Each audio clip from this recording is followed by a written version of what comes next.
Welcome, I'm Jon Caldara, president of the Independence Institute and your devil's advocate. A little later, Ward Lucas is going to talk about Homeowners Association. You remember Ward from Channel 9, but first, I want to keep going with what we were talking about last week with this incredible sea change that happened not only nationally, but here in Colorado. One of the myths that got bust was this war on women, so I needed to find a woman. It's hard, but there was Laura Carno from I Am Created Equal. One more plug for I Am Created Equal. What a great little site. Sure. So I Am Created Equal, we do some political communication, some ads, that sort of thing. But what we really mean by it, a lot of people do think it's a women's organization, but we mean I, the citizen, am created equal to the government official. They're not the boss of me. They shouldn't be telling me what to do. They are the boss of you. They are the boss. They like to think they are. One of the things that you were active in, not only in this election season, but also a year ago, and we worked together on this, was this narrative of a war on women. And this narrative, I think, has officially jumped the shark. All right, we got it. Mark Uterus has destroyed the war on women.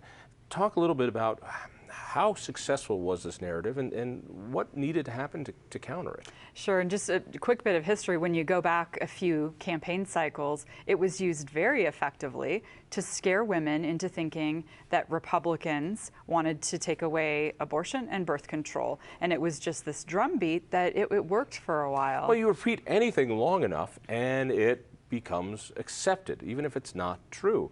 And by the way, there are Republicans who do want to take away abortion, and there are Republicans who would like to take away government payments for birth control. I don't know any Republican who wants to take away birth control. Do you? No.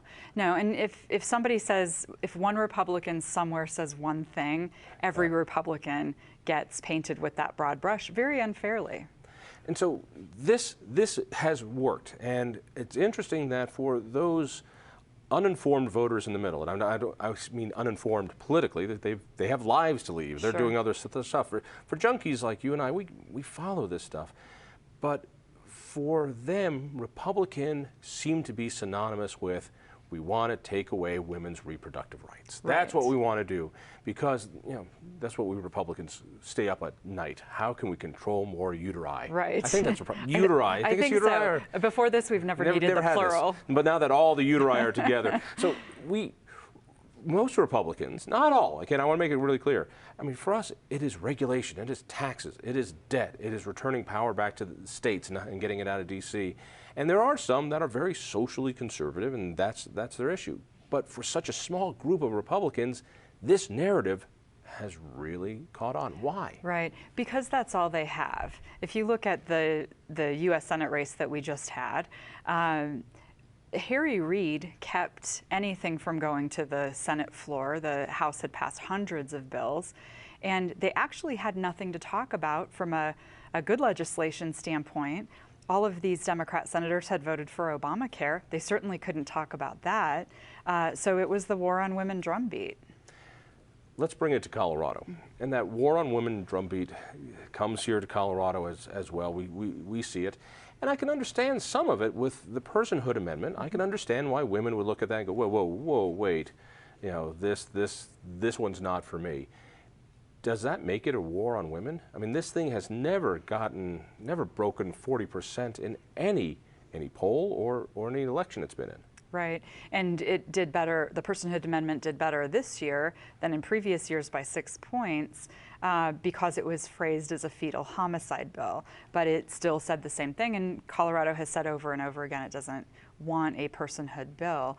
And so every Republican candidate was asked, are you for it or are you against it? And they had to go out on the record, and for some Republican candidates, if they say they're against personhood, even though it would have some side effects that nobody's interested in, or most people aren't interested in, then you get some of those pro-personhood people bashing you. I saw on Twitter in the same few-minute period a personhood group calling Cory Gardner pro-abortion, and then a Right to Life group calling him pro-life in the same few minutes on Twitter. And I thought, gosh, this is sort of the bizarro campaign world. Let's bring the gun debate into this, because that gun debate is what lit the fuse to all the political craziness we've seen. It was the catalyst that just launched enough is enough from citizens. The most amazing thing I have seen in the gun debate is how the narratives changed. One, by the sheriffs. You know, the idea is like law enforcement loves gun control. Yeah, where? All 62 elected sheriffs came out against these silly gun laws. All of them. All of them. It wasn't there. But then what was another one that blew up was this became a woman's issue. I've never seen gun control become a woman's issue. How did that happen? I think we were really successful in changing the narrative. So in the recalls, if we'll just go back for a second, there were 2 ballot questions. Shall this person be recalled? And there was John Morse and Angela Herron in separate districts. And if yes, who should they be replaced by? So it wasn't quite a head-to-head election because there were the 2 ballot questions. But if you were watching TV, the ads made it feel like it's either John Morse or Bernie Herpin. And so there were war on women type attacks on the Republican prospective replacement, who did end up replacing him, saying that he wants to ban birth control and all those kinds of things. What we did in the media that we did through I'm Created Equal, we didn't talk about any social issue. We didn't even say Second Amendment or anything. But it was me to camera saying, Senator Morse, don't you dare tell me how to defend myself. I'm a decades-long gun owner. You know, hadn't talked about it before I got into politics, but it is a woman's issue. If you have 100 people in Denver telling me who, you know, I live a little bit out in the sticks. If I dial 911, the sheriff's not getting there anytime soon. I'm on my own. And so if you have 100 people telling me that, I'm sorry, you can only have a gun this big, not this big. Well, what if I have multiple people that broke into my house? This should be up to me to decide.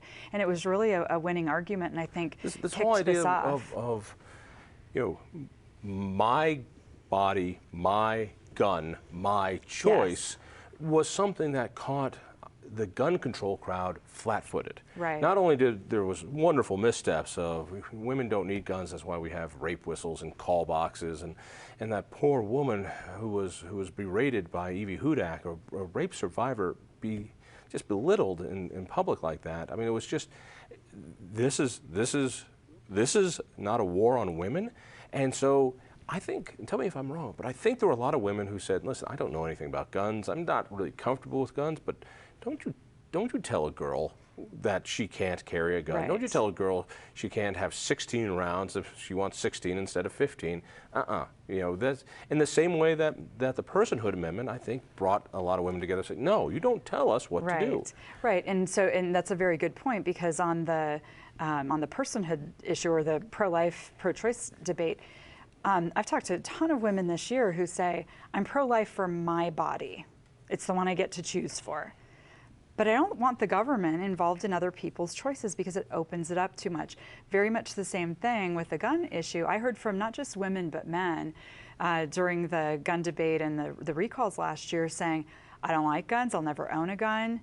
But you're right, why should he tell you how to defend yourself? And I've heard it used nationally, those words, and your phrase, my gun, my body, my choice. Yeah, the idea that women came to the rescue of gun owners because so many more gun owners are women. Right. The idea that it's just guys in camouflage and Bill Caps owning guns, that's not Right. the case anymore. There is a huge market for women in guns because women are diverse. They're not a lockstep group.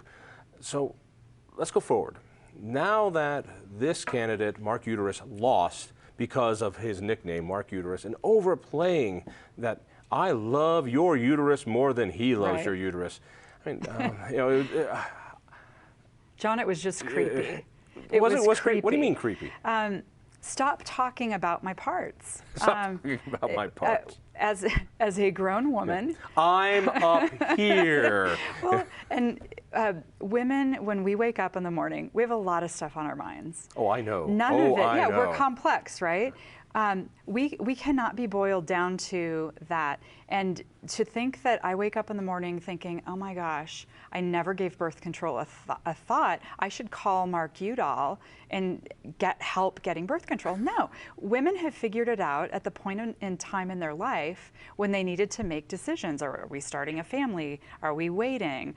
Are we not having a family? Which method should we use?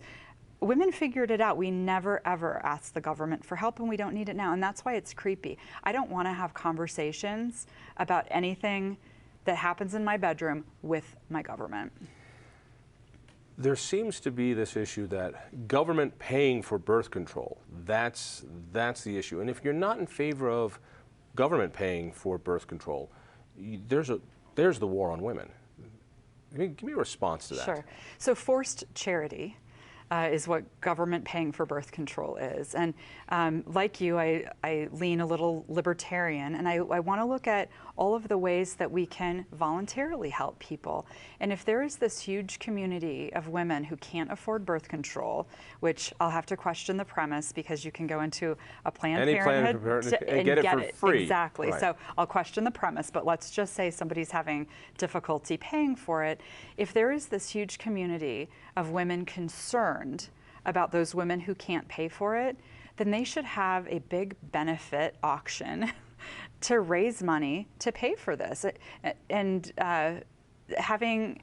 but how do you get that message across that, listen, I don't want to stop your birth control. Yeah. I just don't feel I should pay for Right. it. Because you're cruel and nasty and uncaring because somebody needs to pay for your birth Sure. control. So birth control is a medication. It is a prescription. I take this medication. I like having that medication. But I also need to take my thyroid meds. I would be sick without my thyroid medication. So how did somebody in Washington, D.C. say birth control is in this magical medicinal bucket that government must pay for, but Laura's on her own for thyroid? Who made that decision? The people who think we can get votes by saying you get free birth control. That's it. It's a political manipulation, nothing more. Has the war on women, I don't want to say gotten stale, has it backfired to the point where it's like, oh my God, that's 1972. I'm more than this.